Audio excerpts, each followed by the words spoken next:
Hello friends, मैं हूं SL धाकड़। हमारे यूट्यूब चैनल धाकड़ नॉलेज पढ़ में आपका बहुत बहुत स्वागत है। फ्रेंड्स, नर्सिंग व सीएचओ रिलेटेड लेटेस्ट वैकेंसी व लेटेस्ट अपडेट के लिए हमारे चैनल को सब्सक्राइब जरूर करें। फ्रेंड्स,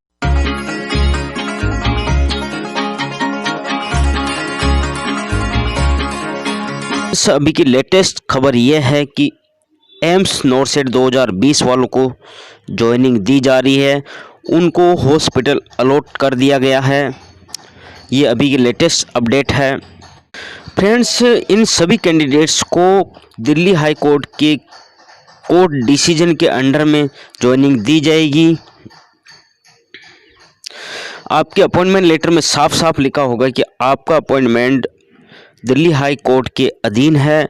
जो भी डिसीजन दिल्ली हाई कोर्ट का होगा वो मानना पड़ेगा। कुछ दिन पहले एम्स 8020 को लेकर के दिल्ली हाई कोर्ट का आदेश आया था। उस समय भी मैंने वीडियो बनाया था कि ये बहुत लंबित मामला हो सकता है और नर्सिंग कैडर एक इमरजेंसी सेवा होते हुए एम्स ज्वाइनिंग दे सकता है, परंतु कोर्ट डिसीजन के अंडर में ज्वाइनिंग दे सकता है। अभी की लेटेस्ट अपडेट ये है कि एम्स ने सभी नॉरसेट सेलेक्टेड कैंडिडेट्स को उनको हॉस्पिटल अलॉट कर दिए हैं। उन सभी सेलेक्टेड कैंडिडेट्स से ओरिजिनल डॉक्यूमेंट्स अपलोड करवाएंगे। इससे रिलेटेड पूरा प्रोसेस बताने जा रहा हूँ, वीडियो को लास्ट तक ज़रूर देखें। फ्रेंड्स, ये कल का ही लेटर है। इसमें जो भी सेलेक्टेड कैंडिडेट हैं उनको rank wise AIIMS hospital allot हुए हैं।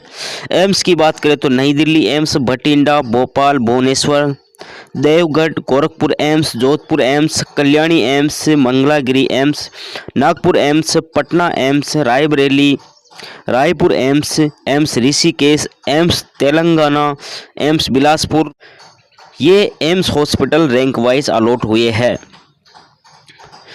इनके लिए पहले ऑप्शन फॉर्म भरवाए गए थे। फ्रेंड्स, ये टोटल मेरिट लिस्ट एडवर्टाइजमेंट के अकॉर्डिंग ही है। एडवर्टाइजमेंट 8020 के अकॉर्डिंग आई थी, उसके अकॉर्डिंग ही ये मेरिट लिस्ट है।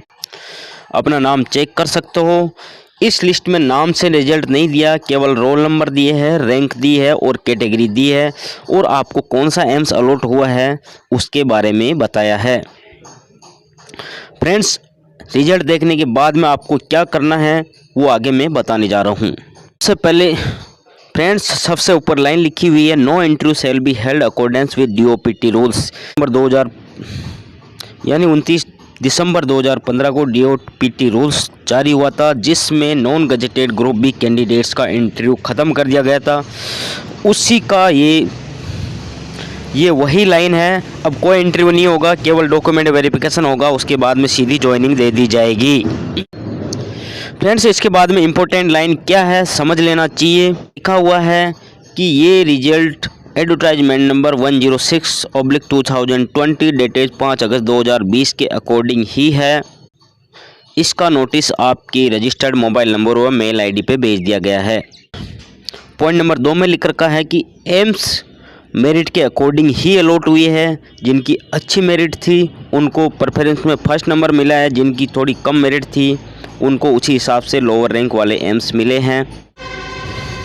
पॉइंट नंबर 3 में साफ लिखा हुआ है कि जो भी दिव्यांग कैंडिडेट है उनका मेडिकल बोर्ड द्वारा मेडिकल एग्जामिनेशन करवाया जाएगा। उसी के बाद डिसाइड किया जाएगा कि उनकी ज्वाइनिंग देनी है नहीं देनी है, वास्तव में दिव्यांग है या नहीं है। पॉइंट नंबर 4 में लिखा हुआ है कि अपॉइंटमेंट डॉक्यूमेंट वेरिफिकेशन के आधार पर होगा। अगर कोई डॉक्यूमेंट वेरिफिकेशन या किसी भी प्रकार की मिस्टेक रह गई तो रिजेक्ट कर दिया जाएगा। पॉइंट नंबर 5 में लिख रहा है कि पोस्टिंग के लिए कोई हेरा फेरी नहीं चलेगी, कोई अप्रोच बिल्कुल भी नहीं चलेगी। सबसे इम्पोर्टेंट लाइन पॉइंट नंबर 6 में लिखा हुआ है कि जिन जिन को भी हॉस्पिटल अलॉट हुए हैं उनको 21 जनवरी से 27 जनवरी के बीच में अटैच करने के लिए आपको एम्स वेबसाइट पर लॉगिन आईडी पासवर्ड डालने हैं। उसमें ऑप्शन आ जाएगा, आप अटैच कर सकते हो। जिन जिन का भी सिलेक्शन हुआ है, हॉस्पिटल अलॉट हुए हैं, उनको एक्सेप्ट करना पड़ेगा। पॉइंट नंबर 7 के 1 नंबर पॉइंट में देख पा रहे हैं कि जिनको भी हॉस्पिटल अलॉट हुआ है उनको ऑप्शन फर्स्ट के अकॉर्डिंग एक्सेप्ट करना है। अगर ऑप्शन फर्स्ट आप एक्सेप्ट कर लेते हो तो जो आपको हॉस्पिटल मिला है उसी में ज्वाइनिंग आपको मिलेगी। अगर ऑप्शन 2 आप सेलेक्ट करते हैं तो वर्तमान में जो आपको एम्स अलॉट हुआ है वो नहीं होकर अगर पोस्ट खाली रहती है तो दूसरा आपके प्रेफरेंस के अकॉर्डिंग एम्स मिल सकता है, परंतु ऑप्शन फर्स्ट या ऑप्शन सेकंड में कोई भी सेलेक्ट करना ज़रूरी है। पॉइंट नंबर 7 के ऑप्शन नंबर सी में लिखा हुआ है कि कोई कैंडिडेट ऑप्शन 2 सेलेक्ट करता है, यानी अभी जो एम्स मिला है वो अगर नहीं चाहता, दूसरे एम्स में पोस्टिंग चाहता है, तो ऑप्शन 2 सेलेक्ट करना पड़ेगा।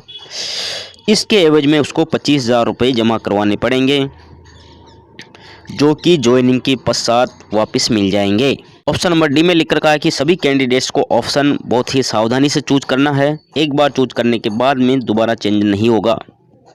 नोट ये लिख रखा है कि अगर कोई कैंडिडेट का सिलेक्शन हुआ है, एम्स हॉस्पिटल अलॉट हो गया, परंतु वो ऑप्शन फर्स्ट या ऑप्शन सेकंड में कोई भी सेलेक्ट नहीं करता है, तो उसका ज्वाइनिंग कैंसिल हो जाएगा, वो इनएलिजिबल हो जाएगा।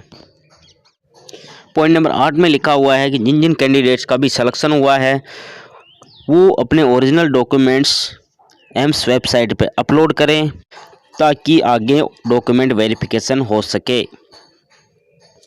तो फ्रेंड्स, कौन कौन से ओरिजिनल डॉक्यूमेंट्स अपलोड करने हैं इसके बारे में बता देता हूँ।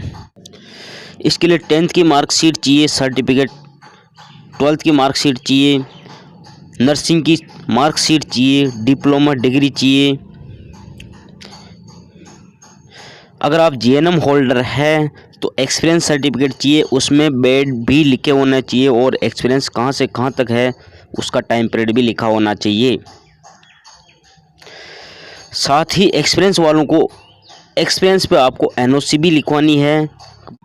जिन कैंडिडेट्स का एक्सपीरियंस है उन कैंडिडेट्स को एक्सपीरियंस सर्टिफिकेट पे एनओसी ज़रूर लिखवानी है कि ये कैंडिडेट यहाँ से छोड़ रहा है, इसके बाद कहीं पे भी ज्वाइन कर सकता है, हमारे को कोई प्रॉब्लम नहीं है, नो ऑब्जेक्शन है।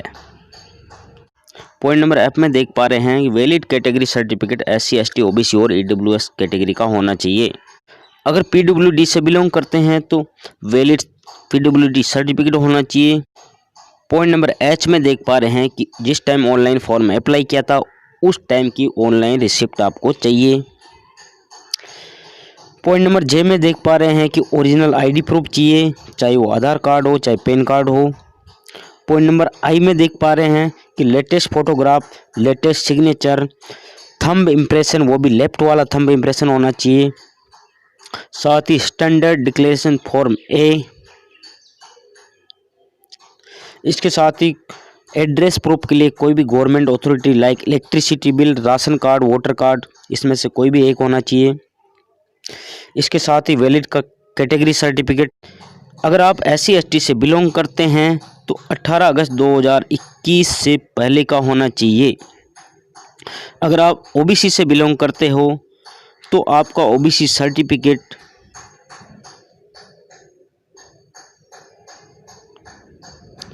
सेंट्रल गवर्नमेंट परफॉर्मेंस के अकॉर्डिंग होना चाहिए। और ये भर्ती 2020 की है, इसलिए OBC सर्टिफिकेट 1 अप्रैल 2020 से लेकर के अभी तक का होना चाहिए। अगर आप EWS कैंडिडेट है तो EWS के लिए भी वैलिड सर्टिफिकेट होना चाहिए। पॉइंट नंबर 11 में साफ साफ लिखा हुआ है कि the result notification number 13/2021 dated 18 जनवरी 2021 is subject to the order dated 10 दिसंबर 2020 of honourable high court of Delhi WP number 10124/2020, यानी आपका मैटर दिल्ली हाई कोर्ट के अधीन है। फ्यूचर में जो भी डिसीजन दिल्ली हाई कोर्ट द्वारा दी जाएगा वही आपको मानना पड़ेगा। ऐसा लिख के आपको ज्वाइनिंग दी जाएगी। ये वीडियो मैं पहले भी बता चुका हूँ, क्योंकि ये सेम मैटर पहले ESIC डिपार्टमेंट में हो चुका है, उसी का एग्जाम्पल देके मैंने आपको बताया था। पॉइंट नंबर 12 में लिखा हुआ है कि कोई भी एडिशनल कम्युनिकेशन किया जाएगा तो मेल व मोबाइल नंबर पर आपको सूचना पूछा दी जाएगी। फ्रेंड्स, ये रिजल्ट का नोटिफिकेशन नीचे डिस्क्रिप्शन पे मिल जाएगा, डाउनलोड कर सकते हो। इससे रिलेटेड कोई भी क्वेरी हो तो कमेंट बॉक्स में कमेंट कर सकते हो। और फ्रेंड्स, मेरा ये वीडियो पसंद आए तो लाइक करें, शेयर करें, सब्सक्राइब करें, बेल आइकन को दबाएं ताकि ऐसे जानकारी पर वीडियो बनाता रहूँ, आप तक भेजता रहूँ। Thank you. जय हिंद, जय भारत।